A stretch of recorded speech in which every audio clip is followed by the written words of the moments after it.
नमस्कार। आज इस महत्वपूर्ण सम्मेलन में आपका स्वागत है। हम कुछ आंतरिक और बाहरी तत्वों का अध्ययन करेंगे जो हमें शुद्धता प्राप्त करने से रोक सकते हैं या हमें खोने पर मजबूर कर सकते हैं।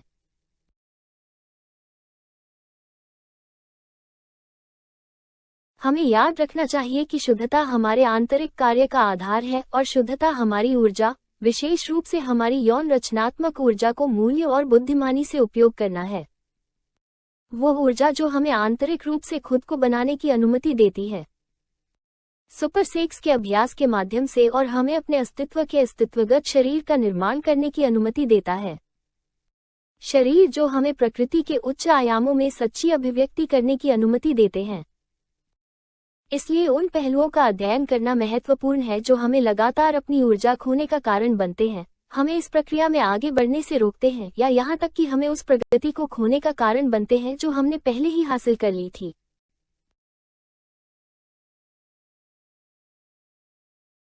आइए सबसे पहले जानें कि रात्रि उत्सर्जन और यौन पतन क्या है। रात्रि स्खलन यौन रचनात्मक ऊर्जा का प्रवाह या हानि है जो नींद के दौरान होती है। जब भौतिक शरीर बिस्तर पर आराम करता है, तब सूक्ष्म शरीर सक्रिय होता है। इसे गीले सपने के रूप में भी जाना जाता है। एक कामुक दृश्य घटित होता है। उदाहरण के लिए हम स्वप्न में देखते हैं कि हम किसी के साथ यौन संबंध बना रहे हैं और कंपन रजत डोरी के माध्यम से भौतिक शरीर में आते हैं, जिससे यौन ऊर्जा का प्रवाह होता है।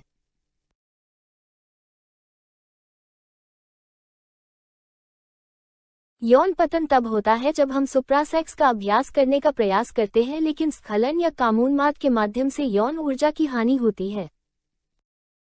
रात्रि स्खलन और यौन पतन दोनों के परिणाम समान हैं। वे मृत दोषों को पुनर्जीवित करते हैं, नए दोष उत्पन्न करते हैं और मौजूदा दोषों को बढ़ाते हैं। वे हमारे आंतरिक कार्य में हुई प्रगति को भी नष्ट कर देते हैं।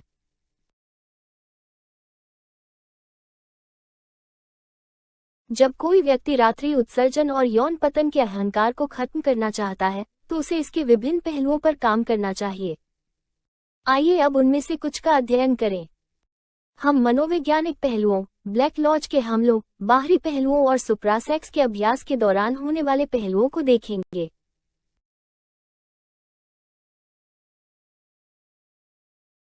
एक और हमारे पास इम्प्रेशन है। दिन के दौरान हमें कई इम्प्रेशन मिले। ये छापें हमें इंद्रियों के जरिए मिलती हैं।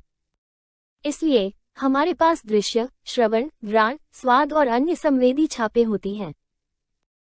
हम किसी ऐसे व्यक्ति को देखते हैं जो हमें आकर्षक लगता है, हम किसी ऐसे इत्र को सूंघते हैं जो हमें पसंद है, हम किसी ऐसी आवाज को सुनते हैं जो हमें कामुक लगती है, हम बहुत बढ़िया खाना खाते हैं, हम किसी व्यक्ति का अभिवादन करते हैं और हमें लगता है कि उसका हाथ बहुत नर्म और नाजुक है, आदि। जब हम जागृत अवस्था में होते हैं, जब हम खुद को देखते हैं और खुद को याद करते हैं और हम उन सभी छापों को खत्म कर देते हैं जो हम महसूस कर रहे हैं, तो छापों को बदला जा सकता है। लेकिन अगर हम अपनी सुरक्षा कम कर देते हैं, तो छाप को बदलने वाला कोई नहीं होता है और इसलिए पहचान होती है। सभी अपरिवर्तित छापें रात्रि स्खलन या यौन पतन उत्पन्न कर सकती हैं।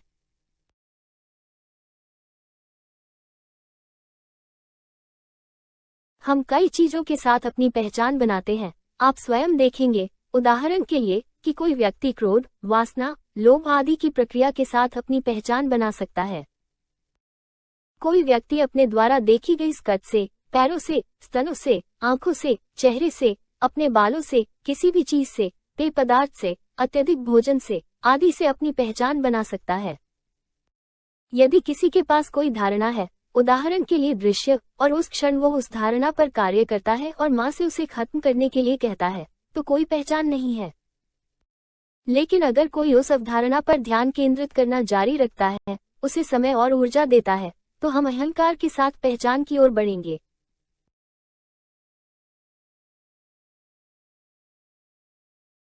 फिर हम कुंठित यौन इच्छा की ओर बढ़ेंगे।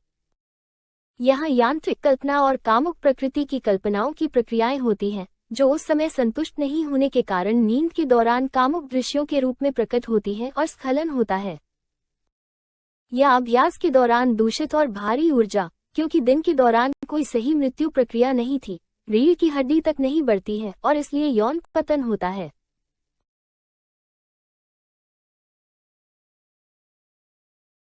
हमें सावधान रहना चाहिए कि हम अपने दैनिक जीवन में प्रकट होने वाली सभी वासनापूर्ण बुराइयों को नजरअंदाज न करें, क्योंकि जब हम उन्हें प्रकट होने देते हैं तो पहचान और कुंठित यौन इच्छा की प्रक्रिया होती है, जिसका हमने ऊपर उल्लेख किया है।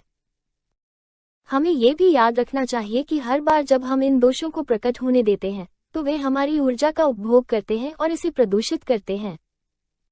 इसलिए यह ऊर्जा रूपांतरण के लिए उपयुक्त नहीं होगी। उस दूषित ऊर्जा के पास नीचे जाने और रात्रि स्खलन या यौन पतन के माध्यम से बाहर आने के अलावा कोई विकल्प नहीं होगा। हमें लगातार आत्म अवलोकन करते रहना होगा ताकि हम उन कामुक विवरणों को खोज सकें, जैसे कि देखने वाला आत्मा, इश्कबाजी करने वाला आत्मा, मोहक या जीतने वाला आत्मा, प्रेम में डूबा आत्मा, गंदे या दोहरे अर्थ वाले चुटकुले, ऐसे विवरण जो सूक्ष्म हो सकते हैं लेकिन वासना को बुरी तरह बढ़ाते हैं।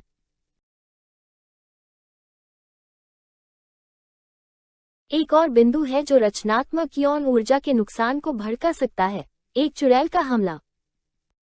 एक चुड़ैल चौथे आयाम के माध्यम से रात के दौरान यौन ऊर्जा चुराने का प्रयास कर सकती है और भौतिक तल पर यौन ऊर्जा का प्रवाह उत्पन्न कर सकती है। ये सूक्ष्म में कामुक दृश्य भी उत्पन्न कर सकता है ताकि उत्सर्जन हो सके। इन मामलों में यह महत्वपूर्ण है कि हम अपनी ऊर्जा की किसी भी प्रकार की चोरी को रोकने के लिए इस प्रकार के हमले होने पर अपनी रक्षा करना सीखें।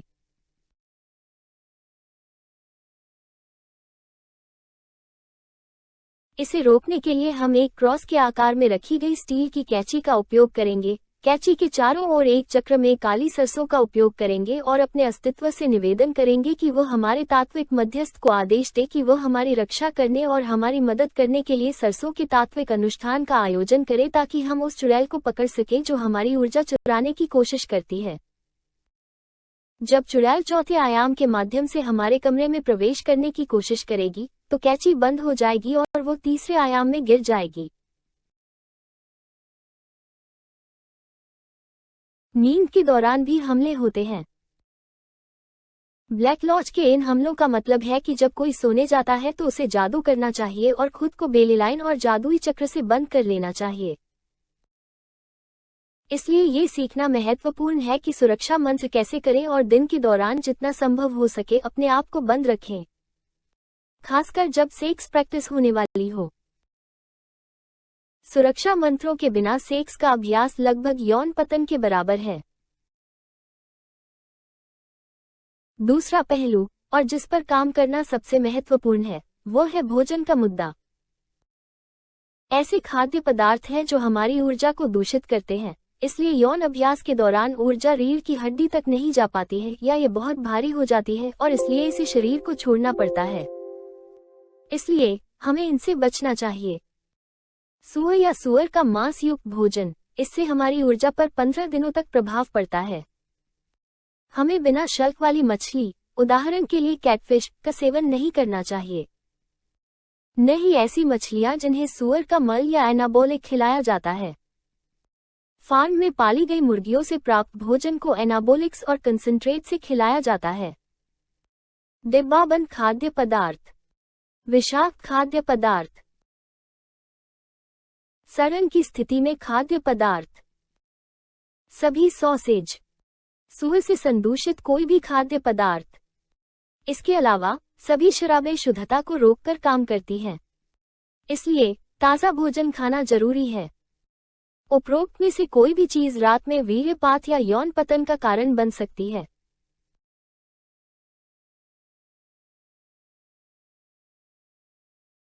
एक और पहलू है गिलास का स्तर। हम सभी के पास एक गिलास है जहां यौन रचनात्मक ऊर्जा प्रतिदिन जमा होती है। हम देखेंगे कि जब गिलास का स्तर पूरा भर जाता है या आधा भर जाता है तो हम अधिक उत्साहित महसूस करते हैं। इसलिए कोई भी चीज हमसे यौन गतिविधि की मांग करती है क्योंकि यह सहज है। इससे पता चलता है कि हमें शरीर के ऊर्जा स्तर को प्रबंधित करना सीखना होगा।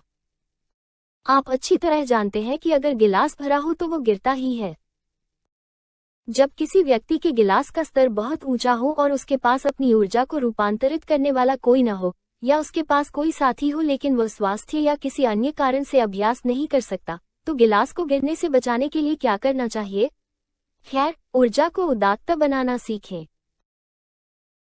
ऊर्जा का उदात्तीकरण क्या है? अंडस्को ये श्वास अभ्यास के माध्यम से मस्तिष्क को वीर्य से भरना सीखना है। वो अभ्यास प्राणायाम है जहां हम अपनी रीढ़ और मस्तिष्क की कल्पना करने जा रहे हैं और हम इड़ा और पिंगला के नाड़ी ग्रंथि चैनलों के माध्यम से ऊर्जा को उदात्त करने जा रहे हैं। यहाँ हम यौन ग्रंथियों और नाक की कल्पना करते हैं। महत्वपूर्ण बात यह है कि यह कल्पना करना सीखे कि प्रक्रिया कैसे होती है। एक ओर हम इड़ा और दूसरी ओर पिंगला पाते हैं। प्राण शरीर के माध्यम से ऊर्जा को ऊर्ध्वपातित करने की अनुमति देते हैं। ये श्वास व्यायाम करते हैं और मंत्र का उपयोग करते हैं। हम सांस लेते समय मन ही मन हम मंत्र का उच्चारण करते हैं और सांस छोड़ते समय मंत्र का उच्चारण करते हैं। सांस अंदर लेने की अवधि लगभग 20 सेकंड और सांस छोड़ने की अवधि लगभग 2 सेकंड होती है। सांस अंदर लेने से पहले कुछ देर रुकना पड़ता है। पुरुषों के मामले में वे अपने बाएं नथुने को ढकेंगे और दाएं नथुने से सांस लेंगे। आप कल्पना करेंगे कि ऊर्जा दाएं नथुने तक कैसे पहुंचती है। फिर आप अपने दाएं नथुने को ढकेंगे और बाएं नथुने से सांस लेंगे और आप कल्पना करेंगे कि ऊर्जा बाएं नथुने तक कैसे पहुंचती है। आप बाएं अंडकोश से शुरू करते हैं जो सकारात्मक है और दाएं नथुने तक पहुंचते हैं। फिर दाएं अंडकोश से जो नकारात्मक है बाएं नथुने तक। कोई कल्पना करता है, क्योंकि कल्पना करना देखना है कि ऊर्जा इड़ा और पिंगला के इन दो नलिकाओं के माध्यम से ऊपर उठ रही है। हम कल्पना करते हैं कि यह सहज, निम्न बौद्धिक और मोटर केंद्रों से कैसे गुजरती है। इस तरह हम गिलास के स्तर को कम करते हैं और हमेशा अपनी ऊर्जा को बहुत अच्छे स्तर पर रखते हैं ताकि यह किसी भी समय खो न जाए या फैल न जाए। महिलाओं के मामले में ध्रुवता उलट जाती है। संकेत बदल जाते हैं, लेकिन ये बिल्कुल वैसा ही है जैसा पुरुषों में होता है। महिलाएं दाएं अंडाशय से शुरू करके बाएं नथुने तक जाती हैं और बाएं अंडाशय से होते हुए दाएं नथुने तक ऊर्जा पहुंचाती हैं। यौन रचनात्मक ऊर्जा मस्तिष्क द्वारा पीनियल ग्रंथि में उत्पादित की जाती है। यह आत्मा की ऊर्जा को इकट्ठा करता है और इसे यौन हाइड्रोजन से जोड़ता है। यह व्यायाम पुनर्योजी है और स्वास्थ्य संबंधी समस्याओं में बहुत मदद करता है। ऊर्ध्वपातन दिन में एक बार केवल 10 मिनट के लिए करना चाहिए। ऊर्ध्वपातन के लिए सबसे अच्छा समय सुबह 4 से 6 बजे तक होता है, जब व्यक्ति जाग रहा होता है, जब महत्वपूर्ण शरीर भौतिक शरीर की ऊर्जा को बहाल कर देता है।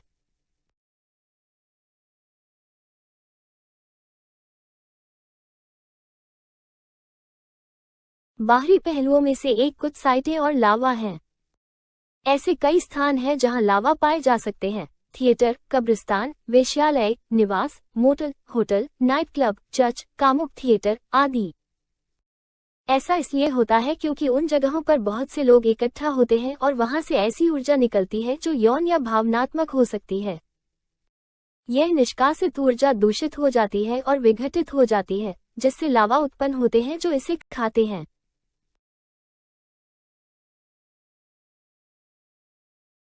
यदि किसी कारणवश हमें इनमें से किसी स्थान पर जाना पड़े तो हमें अपने जूतों में एक चुटकी सल्फर डाल लेना चाहिए ताकि लावा हमसे चिपक न सके। हमें स्वस्तिक बनाकर खुद को भी शुद्ध करना चाहिए, खासकर अगर रात में स्खलन हुआ हो, यौन पतन हुआ हो या महिला के मासिक धर्म के बाद हुआ हो।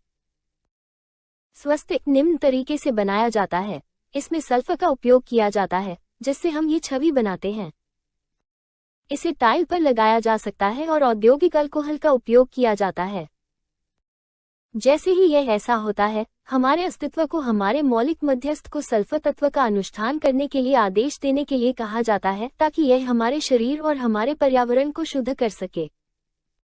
फिर हम इसे जलाते हैं और उस जगह से गुजरते हैं जिसे हम साफ करना चाहते हैं। यह महत्वपूर्ण है कि इसे खिड़कियों और दरवाजों को खोलकर किया जाए और धुएं को अंदर न ले, क्योंकि अगर हम इसे अंदर लेते हैं तो ये जहरीला और हानिकारक होता है।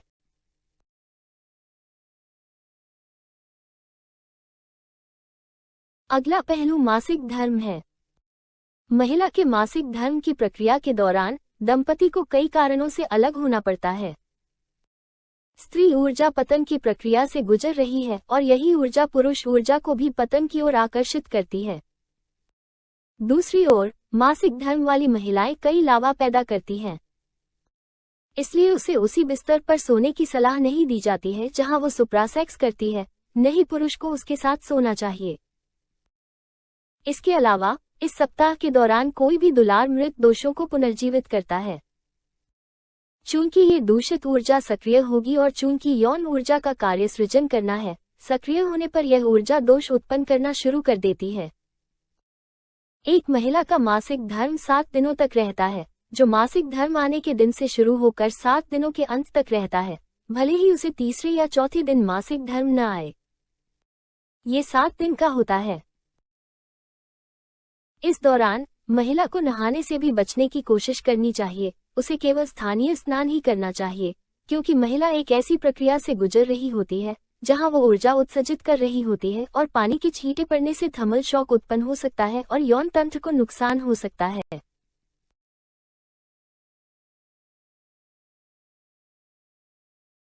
खैर, सुप्रासेक्स का अभ्यास करते समय हमें कुछ पहलुओं को ध्यान में रखना चाहिए। अभ्यास शुरू करने से पहले आपको हमेशा दिव्य पिता और माता से मदद मांगनी चाहिए। आपको कभी भी बेलिलिन और जादू चक्र के बिना अभ्यास नहीं करना चाहिए, अन्यथा आप पर हमला हो सकता है और आप ऊर्जा खो सकते हैं। अभ्यास में एकाग्रता की कमी यौन पतन का कारण बनती है। ऐसा इसलिए होता है क्योंकि हम अपने दिमाग को इधर से उधर भटकने देते हैं। अभ्यास करते समय प्रत्येक व्यक्ति को अपने यौन अंगों और रीढ़ की हड्डी पर ध्यान केंद्रित करना चाहिए, न कि साथी के अंगों पर। अपने साथी के बारे में सोचने से हम अभ्यास के दौरान अतिउत्तेजना की ओर बढ़ सकते हैं और इसलिए गिरने का कारण बन सकते हैं, और यदि समय पर गिरावट नहीं होती है तो प्रदूषण बाद में आएगा। और आलस्य के अहंकार को दूर भगाने के लिए शुरू करने से पहले दरवेश नृत्य का अभ्यास करने की सिफारिश की जाती है। सभी गतिविधियां सुचारू होनी चाहिए। अचानक होने वाली गतिविधियों से बचना चाहिए। विवाह के लिए शयन कक्ष को शानदार स्वच्छ परिस्थितियों में तथा बहुत अच्छे वायु संचार के साथ रखा जाना चाहिए। याद रखें कि गुरु हमारे काम में हमारी मदद करने के लिए वहां आते हैं। नए जोड़ों को सलाह दी जाती है कि वे पुराने गैदों या उन गैदों का उपयोग न करें जिनका उपयोग पहले इंफ्रासेक्सुअल प्रथाओं और ऊर्जा खींचने के लिए किया गया हो, क्योंकि वे लावा से संक्रमित हो सकते हैं। जिन लोगों की शादी होने वाली है उन्हें सलाह दी जाती है कि वे अपने हनीमून के दौरान होटलों में न जाएं, क्योंकि बिस्तर काले जादू की वेदियां हैं, हालांकि वे बाहर से बहुत साफ दिख सकते हैं।